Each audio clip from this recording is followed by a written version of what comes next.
भारत जोड़ो न्याय यात्रा को मणिपुर में जबरदस्त समर्थन मिले। बच्चों के साथ की राहुल की तस्वीरें सभी का दिल जीत रही हैं। राहुल गांधी की बस में कुछ बच्चे पोस्टर लेकर पहुंचे। इनमें लिखा था, अंकल राहुल, हम आपके साथ पैदल चलना चाहते हैं। हम देश का भविष्य हैं और हमारा भविष्य आप पर निर्भर है। राहुल गांधी से लोगों को बहुत उम्मीदें दिख रही हैं। जिससे वो मिल रहे हैं, वो मणिपुर के हालात राहुल को सुना रहा है, बता रहा है कि यहाँ के हालात कैसे हैं। 6 महीने में ही मणिपुर की पूरी तस्वीर बदल गई है। राहुल गांधी ने आज इम्फाल वेस्ट से सिकमई से यात्रा शुरू की और रात को इसने नागालैंड में प्रवेश किया। 2 दिन में यात्रा 250 किलोमीटर से ज्यादा का सफर तय कर चुकी है। न्याय यात्रा 5 जिलों से गुजरी है। यात्रा को मणिपुर से शुरू करने के फैसले पर राहुल गांधी ने कहा, हम भारत के लोगों को बताना चाहते थे कि मणिपुर के लोग किस तकलीफ से जूझ रहे हैं। मैं जानता हूँ आप किस त्रासदी से गुजर रहे हैं। आपने कई अपनों को खोया है, संपत्ति का नुकसान हुआ है। मैं आपके साथ हूँ। हम चाहते हैं कि मणिपुर में शांति लौटे। आज भारत जोड़ो न्याय यात्रा के दौरान हुई प्रेस कॉन्फ्रेंस में कांग्रेस नेता कन्हैया कुमार ने मोदी सरकार पर निशाना साधते हुए कहा कि मणिपुर के हालात खराब हैं। विपक्ष जब सवाल उठाता है तो सरकार ने जवाब देने की जगह विपक्ष को बदनाम किया। लेकिन राहुल गांधी उस समय भी मणिपुर आए। यहाँ के लोगों की आंखों के आंसू पोंछने वो आज फिर आए हैं। लेकिन पीएम मोदी क्यों नहीं आ रहे हैं? यात्रा मणिपुर से निकल चुकी है, लेकिन कई सवाल मोदी सरकार के लिए छोड़ गई है। सवाल पीएम मोदी के लिए भी छोड़ गई है कि आखिर उनकी सरकार मणिपुर में शांति की ईमानदार कोशिश कब शुरू करेगी, कब पीएम मोदी मणिपुर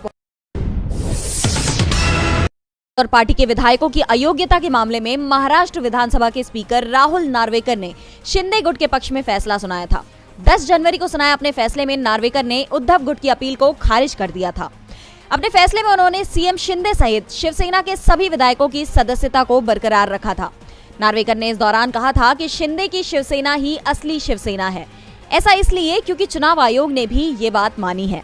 ऐसे में विधायकों की सदस्यता बरकरार रहेगी। स्पीकर ने शिंदे गुट को असली शिवसेना बताया था, जिसके खिलाफ अब उद्धव ठाकरे गुट सुप्रीम कोर्ट पहुंच गया है। दरअसल सुप्रीम कोर्ट में भी शिवसेना विवाद को लेकर पहले से ही सुनवाई चल रही है।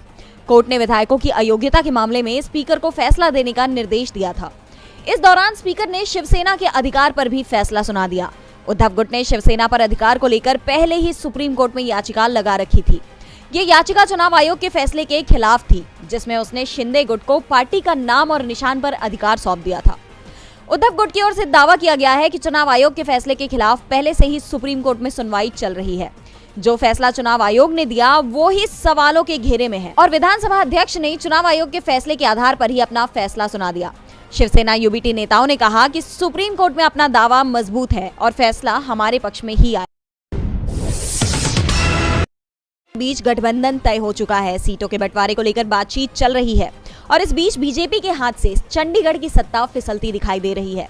चंडीगढ़ नगर निगम में मेयर, सीनियर डिप्टी मेयर और डिप्टी मेयर पद के लिए 18 जनवरी को चुनाव होना है और इस चुनाव में कांग्रेस और आप के बीच गठबंधन हो गया है। गठबंधन में आपके हिस्से मेयर पद, जबकि कांग्रेस के हिस्से सीनियर डिप्टी मेयर और डिप्टी मेयर का पद आया है और इस गठबंधन के तैयार होते ही चुनाव परिणाम भी तय हो गए हैं। 2 साल से मेयर और डिप्टी मेयर का पद जीतने वाली बीजेपी की हार तय हो गई है। यानी इंडिया गठबंधन बीजेपी के हाथ से चंडीगढ़ की सत्ता छीनने को तैयार है। गठबंधन का ऐलान करते हुए कांग्रेस नेता पवन बंसल ने कहा, राष्ट्रीय स्तर पर इंडिया गठबंधन बना है, उसमें कांग्रेस और आप दोनों शामिल हैं। दोनों ही दलों के शीर्ष नेताओं के बीच मीटिंग हुई है। आम सहमति बनी हुई है कि सभी को एक होकर लोकतंत्र को मजबूत करना है। उसी को लेकर फैसला हुआ है कि मेयर का पोस्ट आप लड़ेगी, वहीं सीनियर डिप्टी मेयर और डिप्टी मेयर पद पर कांग्रेस लड़ेगी। अच्छे बहुमत से हमारे उम्मीदवार जीतेंगे। चंडीगढ़ नगर निगम में अगर दलगत स्थिति को देखें तो 35 सदस्यों वाले निगम में बीजेपी के पास 14 सदस्य हैं। निगम चुनाव में सांसद को भी वोट देने का अधिकार है, जिससे बीजेपी की वोटों की संख्या 15 हो जाती है, जबकि 1 सदस्य अकाली दल का है। दूसरी ओर आपके पास 13 और कांग्रेस के 5 पार्षद हैं। कांग्रेस और आप गठबंधन के पास बहुमत है और चुनाव में उसकी जीत तय है।